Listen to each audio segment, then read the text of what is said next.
দেশ থেকে বিদেশ, খেলা থেকে বিনোদন, সব ধরনের খবর নিয়ে আমি মিঠু শুরু করছি নজরের দুনিয়া। লেক ভিউ হাসপাতাল, সময় অসময় সব সময় আমাদের পরিষেবা modular OT, paediatric surgery, plastic surgery, general surgery, neuro surgery, urology, gastroenterology, gynaecology, orthopaedic, ENT, chest সমস্ত অভিজ্ঞ চিকিৎসকদের দ্বারা চিকিৎসা করা হয়। সর্বোন্নত আইসিইউ, এইচডিইউ, প্যাথোলজি, সমস্ত রকমের USG, CT scan, X ray, FNAC, biopsy, tapping. শুধুমাত্র আমরাই পারি স্বল্প মূল্যে অত্যাধুনিক প্রযুক্তির চিকিৎসা। কলকাতা ও হায়দ্রাবাদের বিশেষজ্ঞ চিকিৎসকদের সুপরামর্শ, নিজস্ব ফার্মাসিতে 20% ছাড়ে ওষুধ। প্রতি রবিবার প্রসূতি মায়েদের বিনামূল্যে ইউএসজি পরিষেবা। ঠিকানা লেক ভিউ হাসপাতাল, লালদিঘি মোহনা বাসস্ট্যান্ডের পিছনে, বহরমপুর, মুর্শিদাবাদ। শুধু ইরান নয়, হরমুজের নাকা চেকিং করবে আমেরিকাও, ট্রাম্পের আজব ঘোষণা। প্রায় 40 দিন যুদ্ধ চলার পর 2 সপ্তাহের সংঘর্ষ বিরতিতে রাজি হয়েছে ইরান আমেরিকা। এদিকে ভেস্তে গিয়েছে ইরান আমেরিকা শান্তি আলোচনা। ভারতীয় সময় রবিবার ভোরে এমনই ঘোষণা করেন মার্কিন ভাইস প্রেসিডেন্ট জেডি ভ্যান্স। এই পরিস্থিতিতে বড় হুমকি দিলেন মার্কিন প্রেসিডেন্ট ডোনাল্ড ট্রাম্প। জানিয়ে দিলেন এবার হরমুজ প্রণালী দিয়ে জাহাজ ঢোকা ও বেরোনো নিয়ন্ত্রণ করবে আমেরিকায়। সোশ্যাল মিডিয়ায় পোস্ট করে ট্রাম্প জানিয়েছেন তারা চান সমস্ত জাহাজে ঢুকুক এবং বেরিয়েও যাক, কিন্তু ইরান সেটাই হতে দিচ্ছে না। তার দাবি, মার্কিন নৌবাহিনীকে তিনি নির্দেশ দিয়েছেন জলসীমায় প্রতিটি জাহাজকে খুঁজে বের করতে, যারা ইরানকে শুল্ক দিয়ে সেখানে প্রবেশ করেছে, যারাই বেআইনি শুল্ক দিয়েছে গভীর সমুদ্রে, তাদের নিরাপদ যাতায়াতের সুযোগ দিতে নারাজ ওয়াশিংটন। শান্তি বৈঠকের আগে ট্রাম্প কার্যত হুমকি দিয়ে জানিয়েছিলেন চুক্তি না হোক আমেরিকা হরমুজ প্রণালী মুক্ত করে ছাড়বে। তখন থেকে প্রশ্ন উঠেছিল ইরানে কি আরও বড় হামলার পরিকল্পনা করছেন মার্কিন প্রেসিডেন্ট। এখন শান্তি বৈঠক ভেস্তে যাওয়ার পর সেই প্রশ্নটিও জোরালো হচ্ছে। তার মধ্যেই ট্রাম্প জানালেন হরমুজে জাহাজ ঢোকা এবং বেরোনো তারাই নিয়ন্ত্রণ করবেন। মাটির নিচে গুপ্তধনের ভান্ডার, উত্তরপ্রদেশে মন্দিরের ভিত খুঁড়তে গিয়ে চোখ কপালে শ্রমিকদের।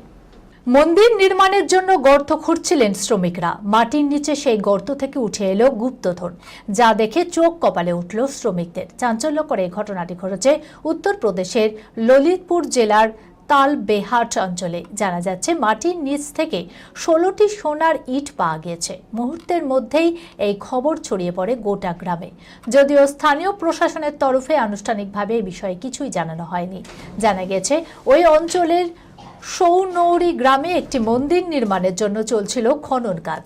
গ্রামবাসীদের দাবি অনুযায়ী বৃহস্পতিবার সন্ধ্যে 6টা নাগাদ জেসিবি দিয়ে মাটি খোঁড়ার সময় উঠে আসে কাপড়ে বাঁধা একটি পিতলের প্যালেট। সেখানে উপস্থিত লোকজন সেটি খুঁড়তেই তার ভেতর থেকে উঠে আসে 16টি ছোট সোনার ইট। দাবি করা হচ্ছে ইটগুলি পরিষ্কার করে সেগুলিকে পুজো করেন গ্রামবাসীরা। এরপর ফের সেই ইটগুলিকে মাটির নিচে পুঁতে দেওয়া হয়। যদিও অভিযোগ উঠেছে গ্রামবাসীদের অজ্ঞাতে সরিয়ে ফেলা হয়েছে ইটগুলি। এক গ্রামবাসীর দাবি, ইটগুলির উপর 6965 সংখ্যা খোদাই করা ছিল। ইটগুলি উদ্ধারের সময় ঘটনাস্থলে একজন তান্ত্রিকও উপস্থিত ছিলেন বলে জানা যাচ্ছে। ওই গুপ্তধন ফের পুঁতে দেওয়া হয়েছে নাকি কেউ তা সরিয়ে ফেলেছে তা নিয়ে চর্চা শুরু হয়েছে। উল্লেখ্য, উত্তরপ্রদেশে মাটির নিচ থেকে গুপ্তধন উদ্ধারের ঘটনা এই প্রথম নয়।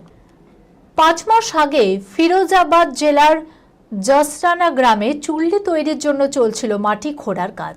সেই সময় মাটির নিচ থেকে উদ্ধার হয়েছিল একটি মাটির পাত্র। সেটি ভাঙতেই ভিতর থেকে উদ্ধার হয় অনেকগুলি রূপোর পয়সা। সেই মুদ্রার দখল নিয়ে পরিস্থিতি মারামারির পর্যায়েও চলে যায়। পতি পরমেশ্বর স্বামীর প্রেমে গদগদ অনুষ্কা, কি নামে ফোনে সেভ করেছেন বিরাটের নম্বর দেখুন। আমজনতার কাছে তারা পাওয়ার কাপল। একসঙ্গে তাদের দেখে ভালোবাসার মানে খুঁজে পান অনেকেই। কোনো এক অদৃশ্য জাদুকাঠিতে আজও একে অপরের ভালোবাসায় বুঁদ হয়ে রয়েছেন বিরাট কোহলি এবং অনুষ্কা শর্মা। কিন্তু তারা একে অপরের ফোন নম্বরে কি নামে সেভ করেছেন? অনেকেই আদরের নাম ডাক দিয়ে স্বামী স্ত্রীর ফোন নম্বর সেভ করেন।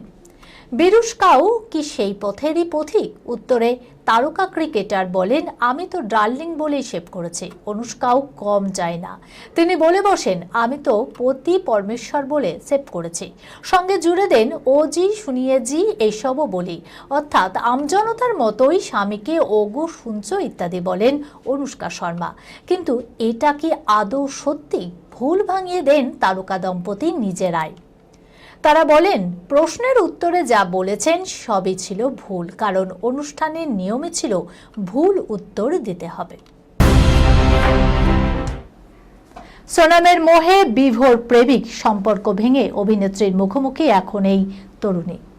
রূপলী দুনিয়ায় তারকাদের গ্ল্যামার, শোস্টপ, কোমরে ঝলকানির মোড়ে আসক্ত হয়ে যান সাধারণ মানুষ।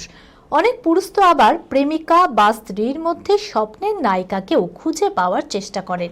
কিন্তু এমনটা কখনো শুনেছেন প্রেমিকার মুখের আদল বা শারীরিক গঠন পছন্দের নায়িকার মতো না হওয়ায় তাকে জীবন থেকে চিরতরে বাদ দিয়ে দেয়? অভিনেত্রী সোনম বাজওয়ার এক ভক্ত ঠিক এই কারণেই প্রেমিকার সঙ্গে বাগদান ভেঙে দিয়েছেন। তারপর কি ঘটেছিল? সম্প্রতি শফি চৌধুরীর সঞ্চালনায় ফেমাসলি ফিট উইথ শফিতে এসে এই ঘটনার কথাই বললেন সোনাম। সেলিব্রিটি ইমেজ কিভাবে আরও ব্যক্তিগত জীবনে প্রভাব ফেলতে পারে, এই ঘটনা যেন তারই প্রমাণ। এক সাধারণ প্রাক্তন প্রেমিকা যুগলের সম্পর্ক ভাঙার নেপথ্যে কিভাবে জড়িত এই অভিনেত্রী সোনাম বাজওয়ারা। স্মৃতিচারণ করে বলেন, একদিন তো এক তরুণী আচমকা আমার সামনে এসে প্রশ্ন করেন, আপনি কি সোনাম বাজওয়ারা? আমি হ্যাঁ বলতেই ওই তরুণী বলেন, আমি আপনাকে একটা কথাই বলতে চাই, আপনার জন্যই আমার বাগদান ভেঙে গিয়েছে।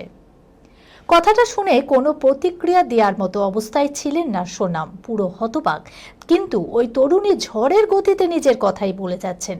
অভিযোগ জানানোর পরক্ষণই আবার সুর নরম করে বলেন, আমি এখন খুব খুশি, ওই ছেলেটার সঙ্গে বাগদান ভেঙে দিয়েছিলাম, কারণ ও আপনার প্রতি অতিরিক্ত আসক্ত ছিল এবং সব সময় বলতো আমি যেন আপনার মুখের আদলে নিজেকে নতুন করে গড়ে তুলি, শারীরিক গঠনও যেন আপনার মতোই হয়। এটা আমার জন্য খুবই কঠিন কাজ ছিল, সেই জন্যই সম্পর্ক থেকে বেরিয়ে এসেছি। এখন আমি যার সঙ্গে নতুন জীবন শুরু করেছি সে আমাকে খুব ভালোবাসে। এই অপ্রত্যাশিত স্বীকারোক্তি শুনে বাজওয়ারা এই তরুণীর জন্য খুশি হয়েছিলেন এবং তাকে শুভেচ্ছাও জানিয়েছিলেন। মডেলিং দিয়ে কেরিয়ার শুরু করেন সোনাম বাজওয়ারা। 2012 সালে ফেমিনা মিস ইন্ডিয়াতে অংশগ্রহণ করে এবং প্রথমবার লাইমলাইট কেড়েছিলেন। সেই বছরই বেস্ট অফ লাক ছবি নিয়ে অভিনয়ে আত্মপ্রকাশ করেছেন। এরপর পাঞ্জাব 1984-এ সোনমের অভিনয় দর্শক মহলে প্রশংসিত হয়। পরবর্তীতে নিকা জেইলদার, সর্দারজি ও ক্যারি অন জাট্টা 3 এর মতো ছবিতে সুযোগ পেয়ে পাঞ্জাবি ফিল্ম ইন্ডাস্ট্রির পরিচিত মুখ হয়ে ওঠে সোনম বাজওয়ারা।